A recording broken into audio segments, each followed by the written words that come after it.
길지 않는 시입니다. 우리가 1절부터 7절까지 우리 모두가 한 목소리로 같이 읽도록 하겠습니다.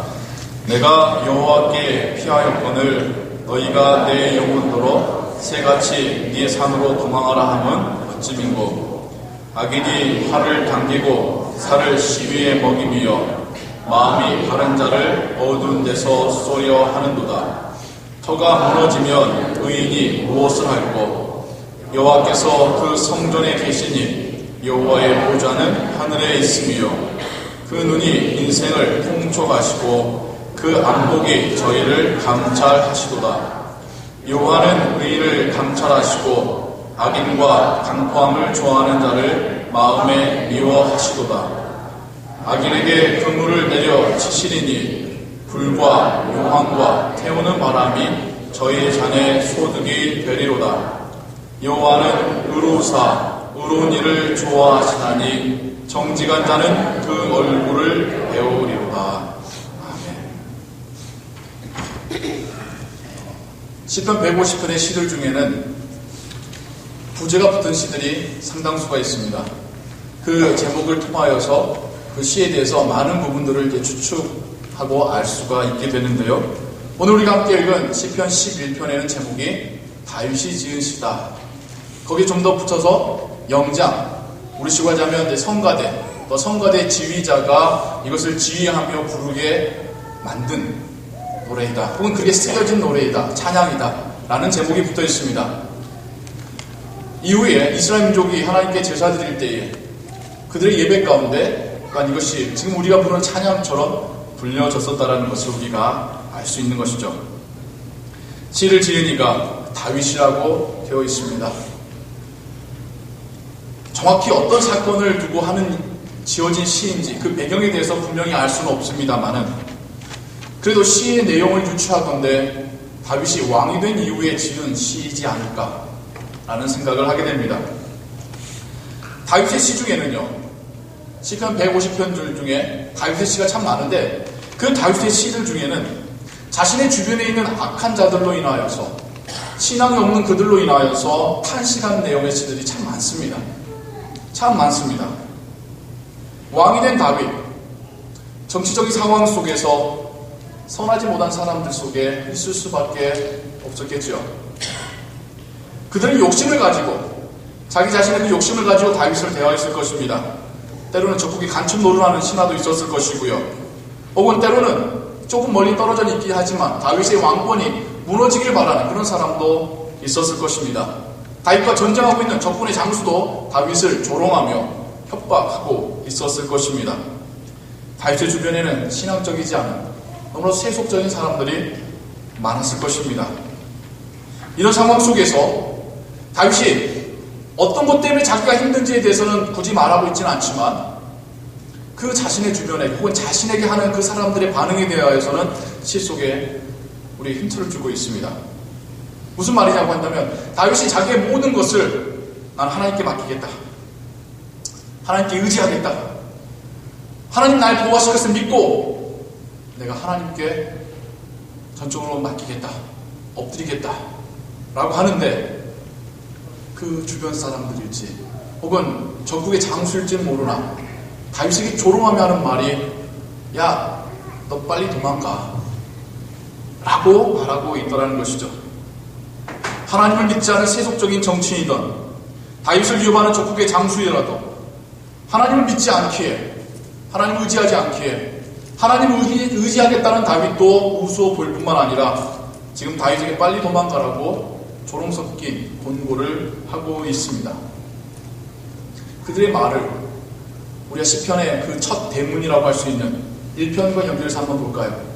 시편 1편의 시작은 어떻게 됩니까? 복 있는 사람은 악인의 꾀를 쫓지 아니하고 죄인의 길에 서지 아니하고 오만한 자의 자리에 앉지 아니하고.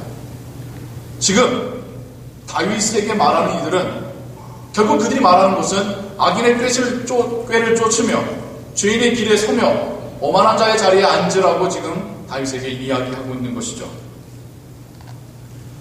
우리의 상황 속에서 정말 우리가 어떻게 해야 될지 갈팡질팡하게 되는 정말 마음에 여러 가지 혼동과 고민이 생기게 되는 그런 상황들이 우리에게도 생겨나곤 합니다. 우리는 문제를 직면하게 되면 참 현실적이 됩니다. 현실적이 된다는 말, 무조건 나쁜 의미는 아니죠. 그냥 현실적으로 생각한다, 논리적으로 생각한다, 혹은 감정에 치우치지 않는다, 그런 의미가 있지요. 하지만 또한 동시에 신앙인으로서 그래 굉장히 현실적이 된다는 의미는 또 다른 반면에는 우리의 이 고민에 대하여서 함께 해결할 그 대화의 상대자로서 하나님을 두지 않는다는 의미도 있습니다. 우리 삶 가운데 혹은 우리의 신앙 속에서 우리가 어려운 문제가 봉착했을 때에 그걸 해결하려고 협상 테이블 위에 이 문제를 올려놓고 이것의 대화자로서 상대자로서 우리가 하나님이 아닌 세상적인 방법을 그 상대자로 올려놓을 때가 우리가 말하는 현실적이 된다는 의미라는 겁니다. 이 문제가 해결되면 내가 다시 하나님을 찾아갈 테니까 이 문제 해결할 때까지만 하나님 좀 뒤로 물러나 계세요. 내가 세상적인 방법으로라도 어떻게 해보기를 볼게요. 좀 나아지면 그때 하나님께 나아갈게요. 그게 우리 신앙인들이 현실적이 된다는 의미 되지 않습니까? 마치 부모님들이 아이들하고 잘 놀아주다가 다급한 문제 생기면 야 너 저리 가봐 라고 하는 것처럼 우리가 정말 중요한 문제에 있어서는, 정말 다급한 문제 앞에서는 하나님은 뒤로 제끼고 있는 현실적인 신앙인들이 우리가 아닐까요? 지금 다윗에게 현실적이 되어보라고 말하는, 현실적으로 지금 도망가야 된다고 말하고 있는 그들의 말, 결국 우리도 항상 듣고 있는 유혹의 말이지 않습니까? 중요한 문제일수록 하나님은 우리와 대화하기를 원하십니다. 중요하고 다급한 문제일수록 우리가 하나님과 대화하기를 원하셔요. 하지만 우리 상황이 좋을 때는 하나님을 믿는다고 말하죠. 하나님을 따르겠습니다. 하나님 의지하겠습니다. 다급해지면 잠깐만 비켜봐 주세요. 내가 지금 하나님 방식으로는 지금 이게 해결이 안 되니까 잠깐 나와주세요 하는, 그게 우리의 신앙의 현주소이지 않을까요? 다윗의 그 고백 속에서 다윗이 그의 시의 시작은 정말 이렇게 정말 어떻게 해야 되지? 정말 저 사람들 말대로 도망가야 되는 건가? 세상적인 방법 찾아야 되는 건가? 고민하고 있는 그의 마음속에 하나님이 한 줄기의 빛을 던져주십니다. 하나의 깨달음을 갖게 해주십니다. 한 가지의 질문이 그의 머릿속에 떠오르게 하십니다. 그게 3절에 나와 있죠. 이건 일종의 그 시 속에 있는 터닝 포인트입니다. 우리 함께 3절 읽어볼까요? 시작. 그 터가 무너지면 의인이 무엇을 할 것? 그 터가 무너지면 의인이 무엇을 할 것? 지금 우리가 상상하고 있는 상황 속에서 조금 이해가 안 되는 말이죠. 지금 하여튼 난리가 났습니다. 어려운 가운데 있습니다. 내가 하나님께 가서 하나님 붙잡고 매달려야 될지, 아니면 저 사람들이 말한 것처럼 어떤 대책을 강구하며 도망가야 될지 고민하고 있는 그 상황 속에서 다윗이 하는 말이, 터가 무너지면 의인이라고 뭘 할 수 있을까? 굉장히 수사법적인 질문을 그가 하고 있습니다. 이 말을 우리가 이해하려면 그 뒤에 지금 다윗이 계속해서 어떤 말들을 하고 있는지를 보면 이 3절에 중요한 의미를 우리가 발견할 수 있겠죠. 그 시의 후반부에 보시면 다윗은 살아계신 하나님에 대하여 고백합니다. 하나님이 분명히 살아계시기 때문에 의인과 악인 사이에서 하나님은 판단하실 것이다. 시의 시작 부분에 이런 말이 있죠. 그들이 어두운 곳에서 숨어서 활을 당기며 바른 자들을, 의인 자들을 겨누고 있다. 그러나 시 후반부에 가서 뭐라고 하십니까? 하나님께서 그들을 감찰하시고 악인에게는 오히려 그물을 내리시며 불을 내리시며 유황을 내리시며 태우는 바람을 그들에게 내리실 것이다. 우리 눈에 보이는 현실 속에서는 우리를 겨누고 있는 자들은 활을 매기고 있습니다. 근데 하나님은 불과 유황과 태우는 바람을 지금 준비하며 그들에게 내리실 준비를 하고 계시다는 것을 다윗이 믿음의 눈으로 보더라는 것이죠. 현실적인 상황에서는 사람들은 피해라, 도망가라고 하는데 마음이 정직한 자는 하나님의 얼굴을 보게 될 것이다 라고 다윗이 고백하고 있습니다. 하나님의 얼굴을 본다는 말은 무엇입니까? 하나님이 결국 나를 구원하시고 나의 삶 속에 나타나실 것이다. 하나님 살아계심을 나에게 보여주실 것이다. 다윗의 이런 놀라운 믿음의 고백이 시의 후반부에 나오고 있습니다. 그러면 그 중간에 이렇게 다윗을 하여금 생각이 바뀌게 한 그 터닝 포인트의 3장은 뭘 우리에게 말해주고 있는 것인가? 여기서 말하고 있는 영어로는 파운데이션이더라고요. 기초. 이 기초가 흔들린다면 그 위에 어떤 집을 쌓을 수 있겠습니까? 이 기초가 흔들리고 있다고 한다면, 마치 지진처럼 땅이 흔들리고 있다고 한다면 그 위에 바로 설 수 있는 사람이 누가 있겠습니까? 다윗이 말하고 있는 기초는 하나님에 대한 기본적인 믿음입니다. 하나님에 대한 기본적인 믿음도 흔들리고 있다고 한다면 아무리 믿는 자라고 할지라도 뭘 도대체 할 수 있겠는가? 힘들고 다급하고 중요한 순간에 다윗이 그의 마음 가운데 성령을 통하여 깨닫게 된 것은 하나님에 대한 기초적인 믿음도 없다면 내가 뭘 할 수 있겠는가라고 하는 정말 그의 심장을 찌르는 듯한 질문이 그에게 다가오게 된 것입니다.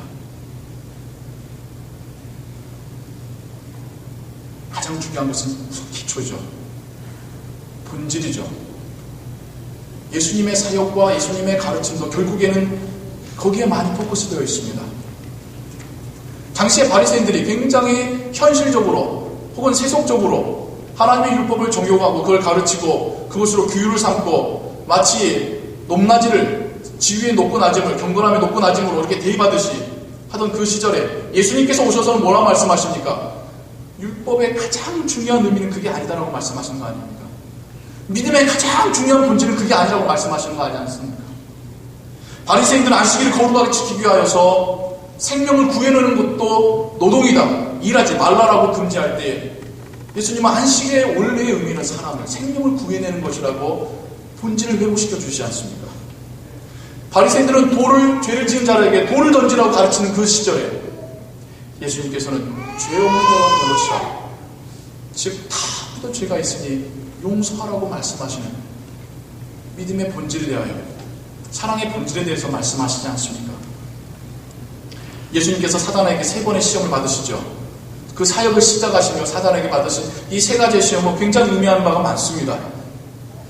사단이 예수님께 시험했던 것은 결국엔 굉장히 현실적이고 세속적인 도전들이었습니다.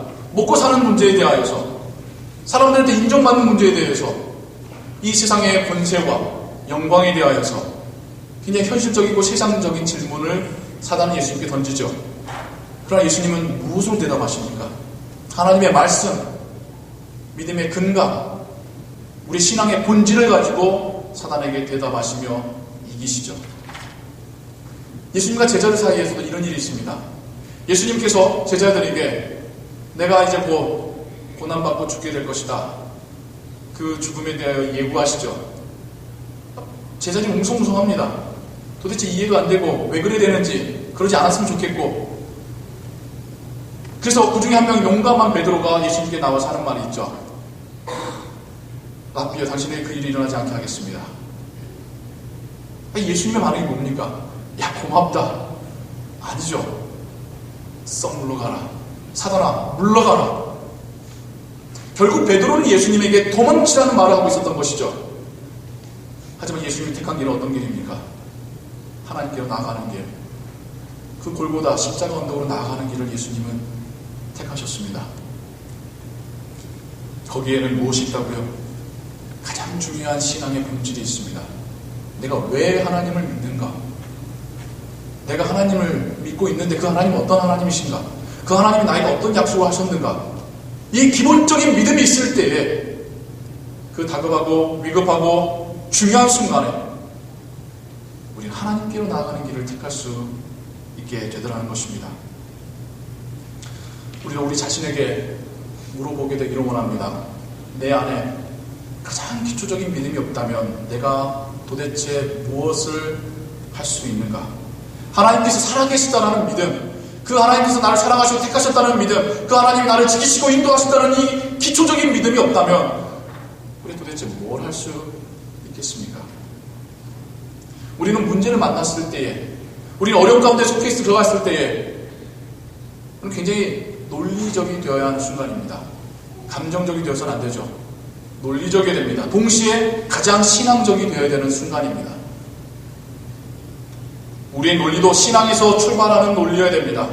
우리의 감정도 신앙으로 조절될 수 있는 그런 감정이 됩니다. 우리의 행함도 신앙으로 인하여서 힘을 얻어서 행하는 그런 행함이 되어야 되죠. 미국뿐만 아니라 전 세계 경기가 좋지 않습니다. 그 말인즉슨 교회들도 많은 재정적인 압박을 받고 있습니다. 교인 수가 줄어들 뿐만 아니라 재정도 줄었습니다. 미국에 이렇게 문을 닫는 교회들이 속출하고 있습니다.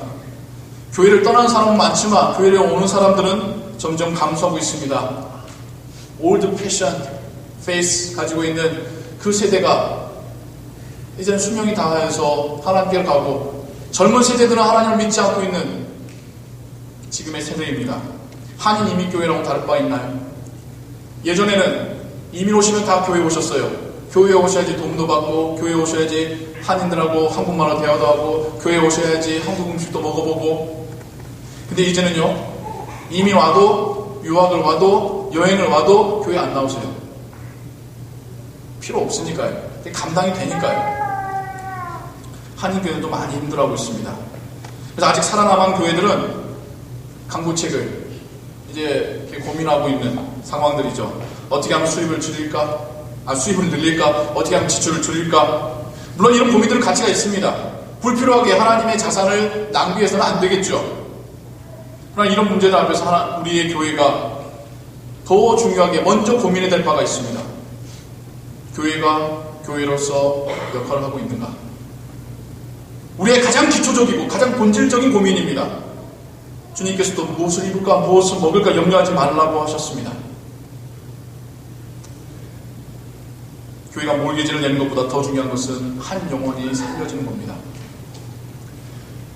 주일 점심 식사 메뉴보다 더 중요한 것은 한 명의 제자가 양육되고 있는가, 이거지 않겠습니까? 좀 과장됩니다만은 이렇게 거듭 말씀드리고 싶네요.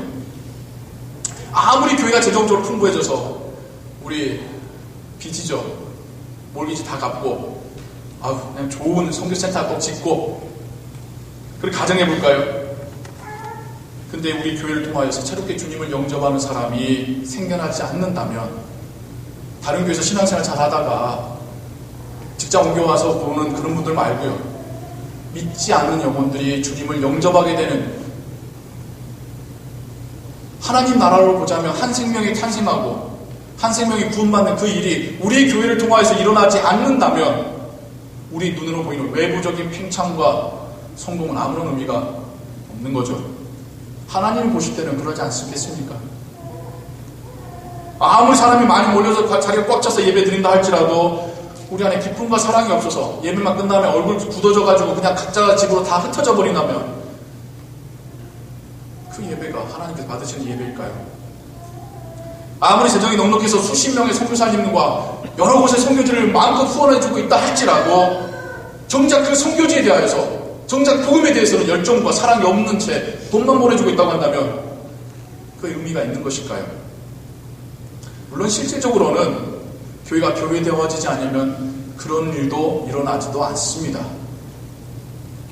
반대로 한번 더 생각해 봤으면 좋겠습니다. 오해하지 말아주세요.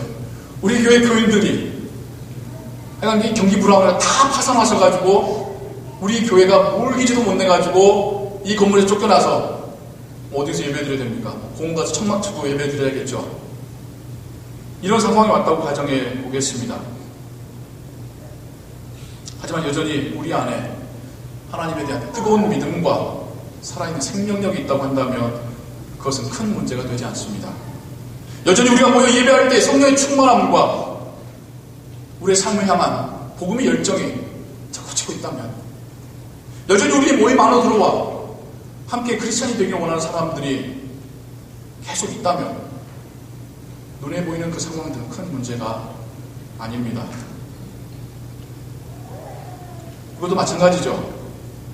우리가 정말 살아있다고 한다면 그런 상황까지도 가지도 않을 겁니다. 하지만 좀 극단적으로 뭐가 더 중요한가를 여러분과 함께 고민하고자 말씀드린 거죠. 교회가 본질적인 점에서 흔들리지 않고 있다고 한다면 여전히 반석 위에 놓여진 교회라고 말할 수 있습니다. 여러분의 가정들에 대해서도 한번 생각해 볼까요? 여러분의 가정의 수입이 줄어서 반찬 가짓수가 줄고 자녀들 옷을 사주지 못하고 자녀들 과외를 하지 못한 그런 상황들이 생겼다고 가정해 보십시오. 물론 가슴 아프고 불편하고 힘든 상황이죠. 아이들이 어떻게 그렇게 공부를 시켜도 공부를 못하는 상황 발생됐다고 생각해 보십시오. 가슴 아프고 불편하지요. 하지만 아직까지는 그게 큰 문제가 아닙니다. 진짜 문제는 남편과 아내 사이에 사랑이 없는 게 문제이죠. 부모님과 자녀 사이에 신뢰가 없는 게 문제이죠. 배우자가 함께 신앙의 동역자가 되지 못하는 게 문제이죠. 자녀들이 부모님에게서 신앙적으로 배울 점이 없다는 것이 그게 진짜 그 가정의 본질적인 문제이지 않겠습니까? 우리가 뭐 그런 것들은 다 필요 없다, 비본질적인 것은 다 그냥 쓸모없는다, 그걸 말하는 게 아닙니다. 그거는 기초가 튼튼하게 쌓여진 다음에 우리가 세워갈 수 있는 거라는 것이죠. 우리가 가장 중요하고 위급하고 어려운 상황 속에서 가장 먼저 생각해야 될 점들은 본질적인, 기초적인 믿음이라는 것입니다. 신앙의 본질을 회복하는 것, 그건 하나님에 대한 신뢰가 가장 중요한 기초입니다. 하나님에 대한 가장 기초적인 믿음이 흔들리지 않고 있다면 우리는 무엇을 염려하는 것입니까? 반대로 이 믿음이 흔들리고 있다면 그냥 갈팡질팡하고 있고 이거 세상적인 방법으로 해야 되는 거 아닌가? 우선 하나님 뒤로 미루고 지금 이것부터 불부터 껴야 되는 거 아닌가? 라고 하신다면 그 믿음 위에서 뭘 세울 수가 있는 걸까요? 우리의 주변 상황, 마치 우리에게 큰일이 닥칠 것처럼 우리를 위협합니다. 이거 해결하지 않으면 망할 거야. 이거 해결하지 않으면 큰일 날 거야. 빨리 도망쳐. 빨리 세상적인 방법으로라도 해결해야 돼. 우리를 위협할 것입니다. 우리가 도망가야 될 때는 하나님입니다. 우리는 세상으로 도망가서는 살 수가 없습니다. 우리는 하나님께로 도망가야 합니다. 우리가 혼돈이 되고 우리가 헷갈리고 어떻게 할지 갈팡질팡 모르는 그때에 우리는 하나님께로부터 그 답을 찾아야 됩니다. 우리가 하나님께 나아갈 때에 우리가 하나님의 얼굴을 보게 될 줄로 믿습니다. 우리가 신앙생활을 해 나아갈 때에 정말 우리가 붙잡고 그 위에 서야 되는 것은 하나님에 대한 기본적인 믿음이라는 사실을 우리 모든 성도님들이 그 마음에 새기며 여러분이 살고 계시고 여러분이 일하고 계시는 여러분의 선교지로 돌아가는 오늘이 되시기를 주님의 이름으로 축원합니다. 기도하겠습니다. 사랑과 은혜 하나님 아버지, 다윗이 위협받고 있는 그 상황 속에서 그에게 한 가지 고민이, 질문이 떠오릅니다. 터가 흔들리고 있다면 뭘 할 수 있겠는가? 하나님에 대한 기본적인, 아주 본질적인 믿음을 갖고 있다면 또한 흔들리지 않을 수 있다는 것을 다윗은 경험하게 됩니다. 이것이 또한 우리의 믿음의 경험이 되기를 소원합니다. 하나님, 우리가 다급한 순간에, 우리가 중요한 순간에, 우리가 혼돈되는 그 순간에 더욱 하나님에 대한 가장 기본적이고 가장 본질적인 믿음을 붙잡게 하여 주시옵소서. 그 믿음 위에서 고민하게 하시고 그 믿음 위에서 행동하게 하시고 그 믿음 위에서 한 걸음 더 나아가게 하여 주시옵소서. 우리의 개인의 신앙뿐만 아니라 우리의 가정과 우리의 일터와 또 우리가 함께 모여 신앙생활하는 우리의 교회에 이런 은혜가 있기를 소원하옵나이다. 모든 건 주께 감사함으로 고하옵고 예수 그리스도의 이름으로 기도하옵나이다. 아멘.